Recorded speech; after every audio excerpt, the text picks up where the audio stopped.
Hi, I'm Beth Battolino, CEO of Healthy Women. Thank you for joining us today on Healthy Women's first talk show, WomenTalk. Hello and welcome to WomenTalk. I'm Beth Battolino, CEO of Healthy Women and your host of WomenTalk. We're excited to bring you the second episode in our two-part series on the importance of heart health in women. In this episode, we're going to talk about the intersection between diabetes, heart disease, and stroke. We will find out how to know if we're at risk, but more importantly, how to lower our risk. Today, we have Dr. Payal Kohli here with us to guide us through this discussion. Dr. Kohli is a preventative and non-invasive cardiologist in Denver, Colorado, and an associate adjunct professor in cardiology division at Duke University. Welcome, Dr. Kohli. We are so lucky to have you on WomenTalk today. Hi, Beth. It's such a pleasure to be here today. And I'm so glad that we as women are sitting down and talking about this because we spend so much time taking care of everyone else. We don't look at how our own health is and what our own risk factors are. So it's a really exciting conversation to have. And I'm just so glad to be here. No, such an important conversation. And that's the whole mission about Healthy Women, is really making sure that women put their health first. So today we're going to talk about heart disease, stroke, and diabetes. So let me kick it off with, can you tell us, Dr. Kohli, how diabetes affects a woman's risk of heart attack or stroke?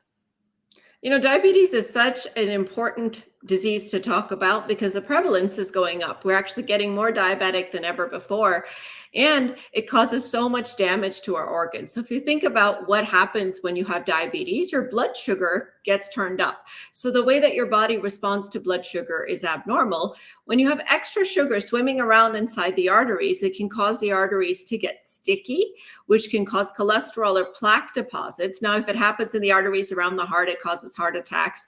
If it happens in the arteries that go up to the brain, it can cause strokes, but it can actually also happen in the small arteries of our eyes, and it can cause conditions like retinopathy or blindness. It can cause neuropathy or problems with the nerves. It can also cause problems with our kidneys. So every organ in our body is supplied by blood, right? And so if you're poisoning the blood vessels because of cholesterol, because of sugar, because of inflammation, you're actually affecting every organ in the body. And whether it's the highways of the heart, which are called the macrovascular, the arteries around the heart, the arteries in the neck, or the small roads of the heart, which is the microvascular, the ones in the eyes and the ones in the nerves, you're causing poisoning of both of those. So it can affect both our quantity of life as well as our quality of life. In fact, there's a study that says for every decade that you've had diabetes, you shorten your life expectancy by about 3 to 4 years. And so if you think about that for a minute, because I have patients who have diabetes, we know lots of Americans are walking around with type 2 diabetes, that can add up to 20 years of shortening of their life over the course of their lifetime. I love the way that you just explained that, because I don't think people realize how that can affect your life. Number one, your lifespan.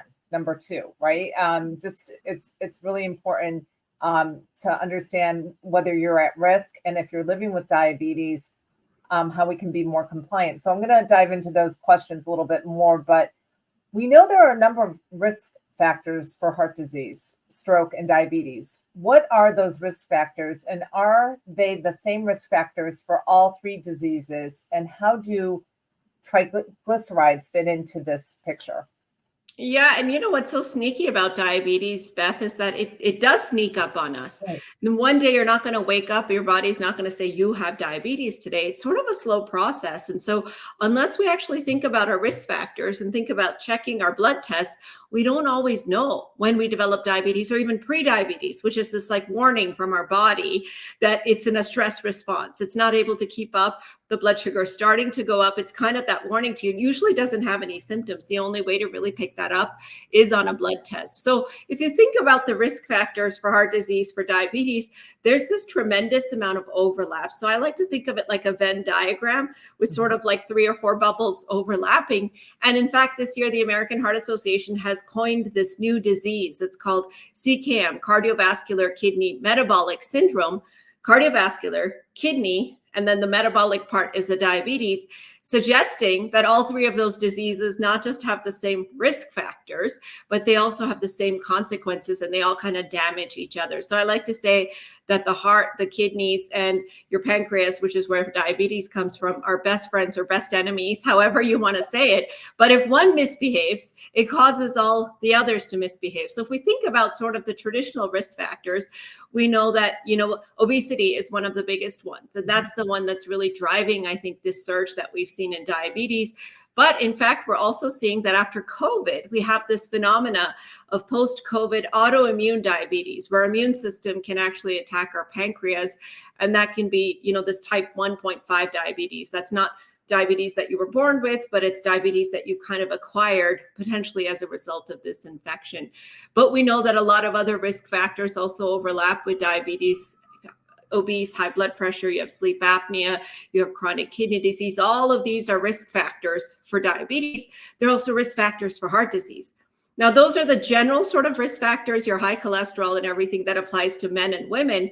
But when it comes to women, we actually have specific risk factors that men don't have. Because if you think about what we do that's different from what men do, we carry pregnancies, right? We have this hormonal life cycle where we have menarche when we start our period, then we have, our reproductive years, and then of course we have menopause. And during every part of that reproductive life cycle, there is different degrees of risk. So when we started our period is a risk factor. When we started menopause, if it was too early, is a risk factor.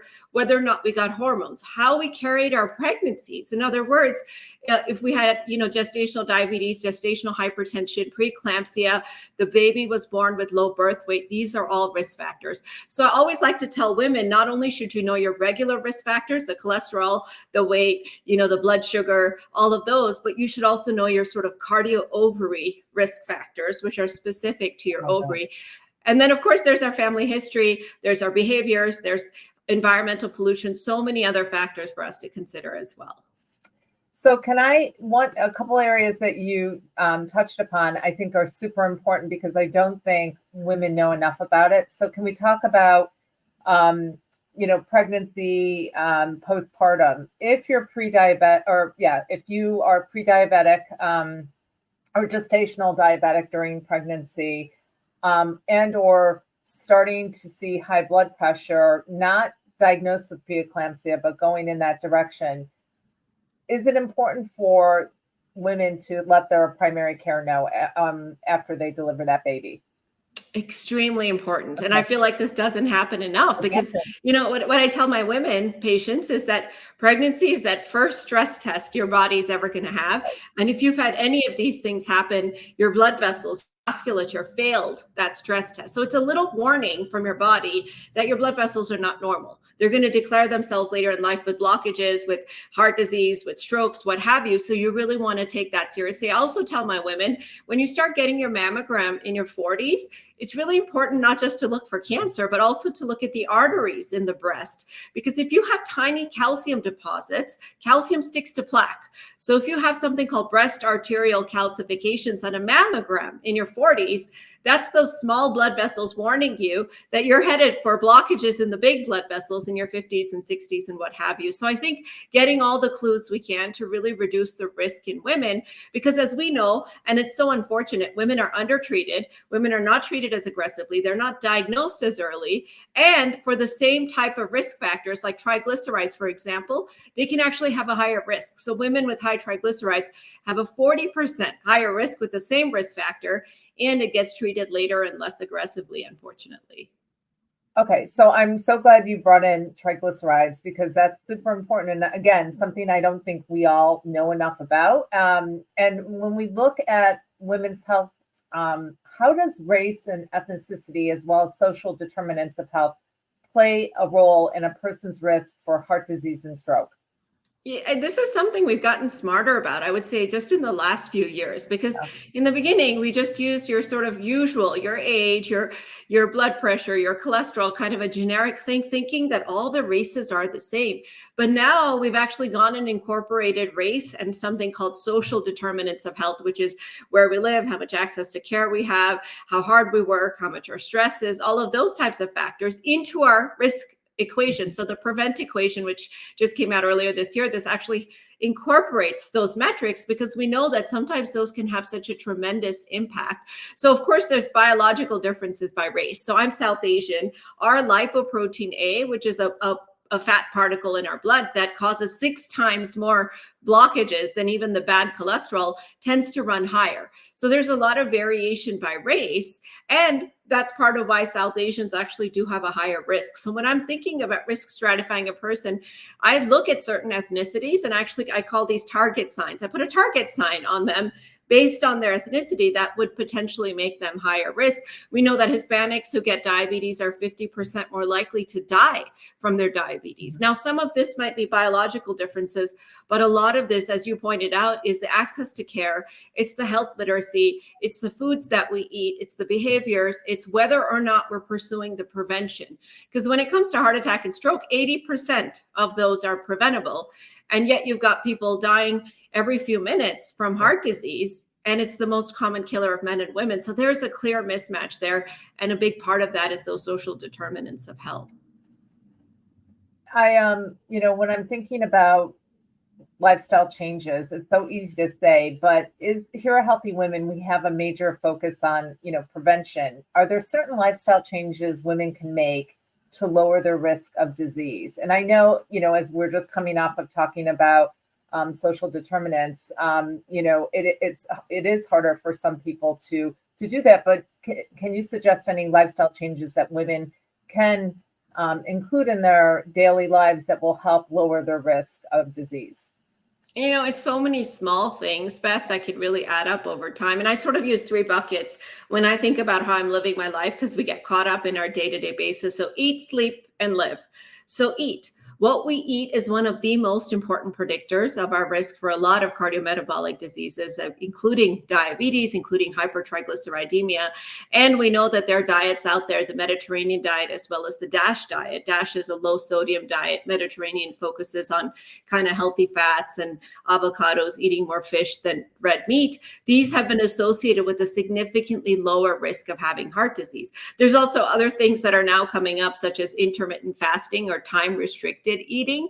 So instead of eating 24 hours a day and making our gut work all day long, we eat for 8 hours. So we have a window maybe from 10 to 6 or something when we're eating, and then we fast for those other 16 hours. And that's been associated with better cardiometabolic health, better blood sugar, and less portions. And that's the other piece of the eating. As we get older, we have to cut down those portions, and that's how we live longer. The mistake we make is we keep eating exactly the same way every decade of our life, when actually our metabolism slows down, our body's basal metabolic needs slow down. So in order to maintain our health, we should probably reduce our calorie intake by about 10%. So I actually tell my patients to go online.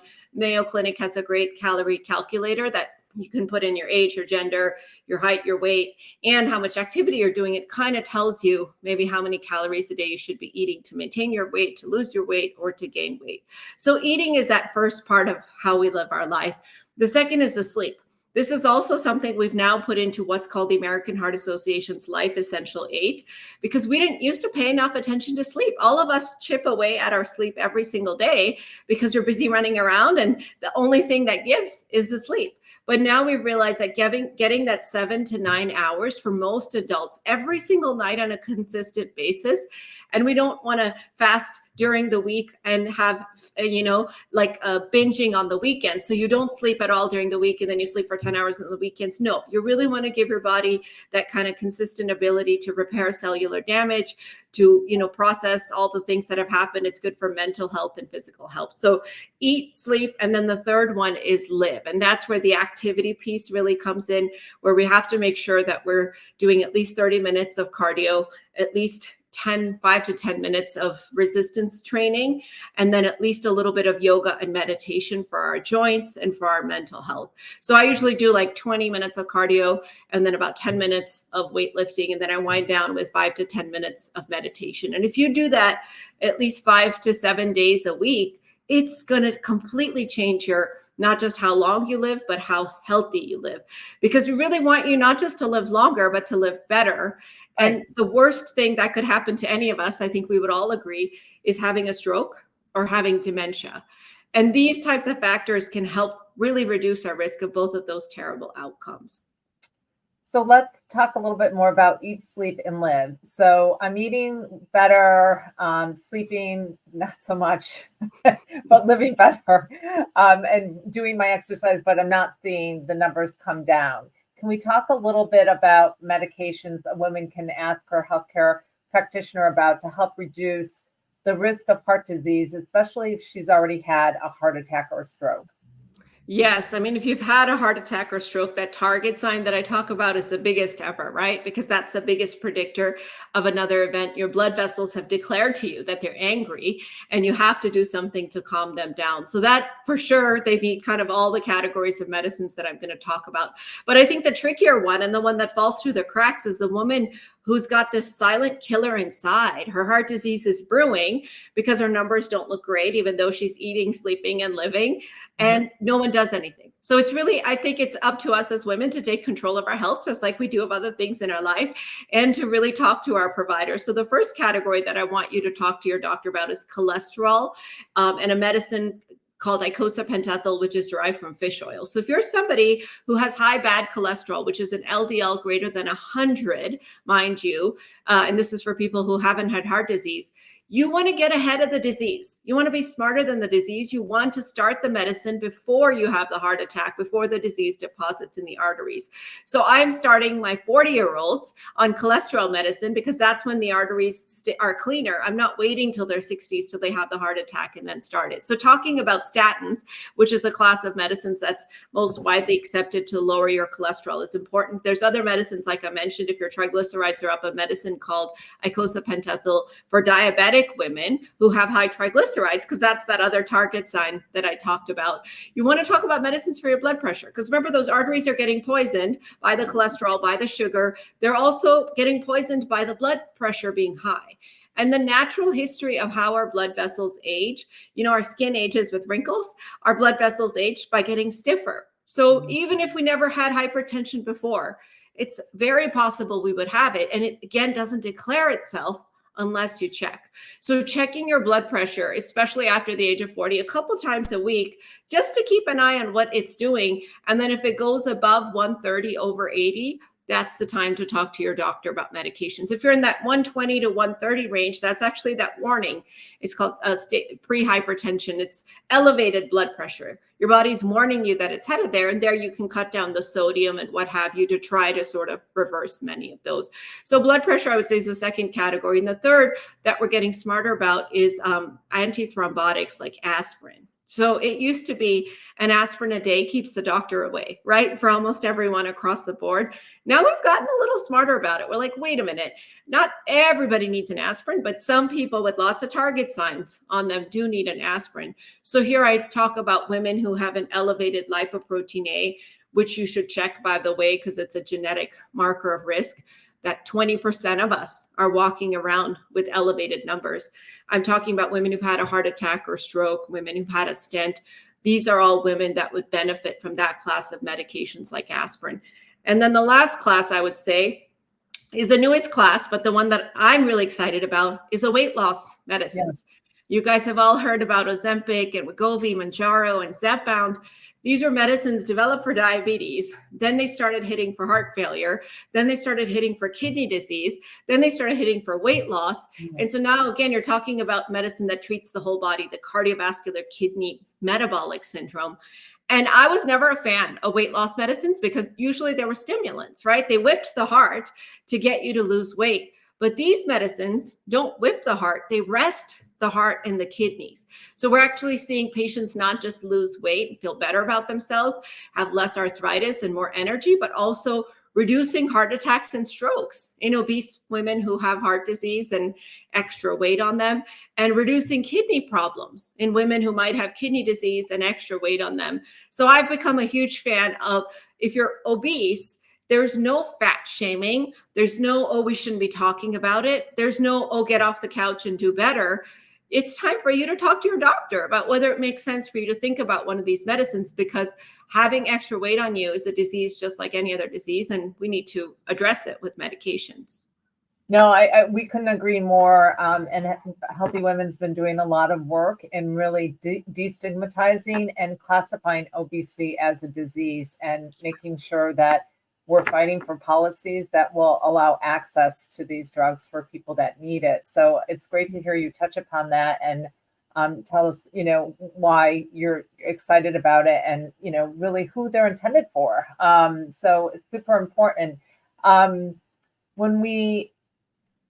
If there's 3 things that you could tell a woman today, and she's pre-diabetic, blood pressure is a little bit high, what would you say to her if she was your patient?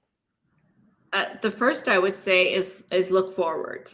So today you're a little bit on the edge. You're pre-diabetic, your blood pressure is a little high, but you want your life in 20, 30, 40 years to not be completely different because you had a big stroke, you had a big heart attack, or a big vascular event. So do not ignore any warning signs from your body today, because when you look ahead, you want your older years, your golden years, to really be healthy years.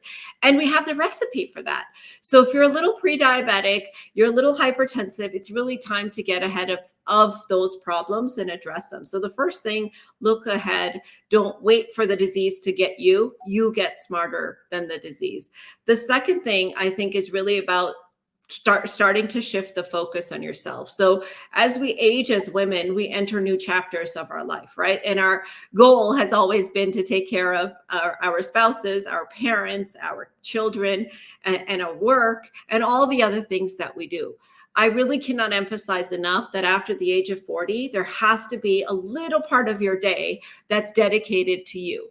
Because unless you start to make some lifestyle changes when you're pre-diabetic, borderline hypertensive, that's only going to get worse. That disease is going to get ahead of you. And so if your body's warning you that your sugar's too high and your blood pressure might be going up, you cut down that sodium to less than 1,500 milligrams, you start to get more active, you eat less carbohydrates, you can turn the trajectory of that disease around so that you may not even need medications. So don't ignore these kind of warning signs from your body. And the last thing that I would say is that you cannot be there for someone else unless you're there for yourself. So when your body starts to have these kind of problems, it's starting to break down, you really need to think about how you can sort of change that focus and start to think about, again, not just the medications, but other ways in which you can reduce your cardiovascular risk. So here I talk about stress reduction in women, because I don't think we realize it enough, but stress drives cortisol, cortisol drives blood pressure and blood sugar. And a lot of what happens to us as women is from stress. And one of the ways that we can kind of assay our own stress, I like to say to women, is how long does it take you to fall asleep? Because a lot of times when we lie down to sleep, our minds are still going. We're not able to wind down. That's why that meditation at bedtime is really important. I encourage every woman, Beth, to measure her waist-hip ratio, because we often go by this metric called BMI, body mass index. But that can be misleading depending on your race, depending on your body shape, depending on your bone density. All of those things can kind of affect it. So our waist circumference, which should be less than 35 for women, and our waist hip ratio, which should be favorable, tells us where in our body we're holding on to fat. Because when we have menopause, which is the biggest transition that our body's ever going to have, biggest target sign, I would say, of all the target signs we've talked about, and it's a transition that every woman is going to go through, we sort of don't think about changing our behaviors according to what's happened to our body. After menopause, there are a lot of things that we have to start thinking about more aggressively: preventive health, our weight gain, our mood, our cancer risk, all the other things that go into it that we don't really think about kind of when we're young and healthy and otherwise fully functional. One other question that I was thinking about too is omega-3s, because we're seeing so many, I see so many commercials that are talking about, omega-3s, and they tout it as almost like the miracle pill. Take this, no more aching joints, you'll live forever. Can you talk through a little bit about omega-3s, and do you use them in your practice? It's funny because one year at Christmas, my brother bought me a big bottle of fish oils from Costco, and he thought he was, doing me a favor by giving me a vitamin, giving me something healthy. And, so we got confused when it came to omega-3s. We should not be using over-the-counter omega-3s to prevent heart disease. But that data comes from the fact that when we were first studying mixed fish oils and such, there was an observational signal. So they did a bunch of studies and they said, people who took fish oils had kind of lower risk of heart disease. So maybe there's something in the fish oils. But really what ended up happening is those people were just probably taking better care of themselves because they had time to take the fish oil. They were probably doing some of the other things, because when we did the randomized trial where we said, you get a fish oil, you get a placebo, and that kind of accounts for all the other factors that may have gone into why people are taking fish oils. It's completely random. There was no benefit. In fact, some of these over-the-counter fish oils can actually be bad for you. They can raise your bad cholesterol. They can spoil. They're an oil and they can spoil. And so you can actually get what's called oxidation of these oils that can cause adverse effects as well. They're made, without a lot of FDA regulation. So they're impure. And so you don't always know what it is that you're getting. And you still get some of the negative consequences of the fish oil, which is that blood thinning effect, and an arrhythmia, which is an electrical problem called atrial fibrillation. So I'm really steering people away from over-the-counter fish oils. Now, I live in Colorado, in Denver. We have a lot of dry eye here. So sometimes the ophthalmologist will use it for dry eye, and then I kind of put up with it. But it is not something to take to reduce your risk of heart disease or stroke. That is a fallacy. Now, there is a subset of patients, and those are diabetics who have high triglycerides, or patients who've had heart disease and have high triglycerides. There, that triglyceride is kind of a flag on the patient's head that tells you that they may benefit from a purified version of a fish oil. And that's called icosapent-ethyl. It's highly purified, and it still has some of the side effects. It thins your blood. It can cause risk of atrial fibrillation, but it actually can reduce your risk of having a heart attack or stroke, again, in that very select population, which is diabetics with high triglycerides or people who have heart disease and have high triglycerides. So certainly not a medicine for everyone. My Costco bottle from my brother is still sitting in the back of the medicine cabinet. I don't take it at all, but it is something that I see a lot of people coming in with, and I tell them, guess what? I'm getting rid of something for you today. You can save your money. You don't need to buy those fish oils. No, thank you so much for today's honest conversation. And Dr. Kohli, thank you for leading us through this important, conversation on women's heart health. And thank you, Ameren, for sponsoring this episode of Women Talk. For more information on this topic, please visit healthywomen.org. Thank you so much for having me. Thank you so much. It's lovely meeting you. Thanks for joining us for another episode of Women Talk. Stay tuned for more Healthy Women Live events at www.healthywomen.org. You can also follow us at Healthy Women on Facebook, Twitter, YouTube, or LinkedIn, or follow us on Instagram at healthywomen.org. We'll see you next time.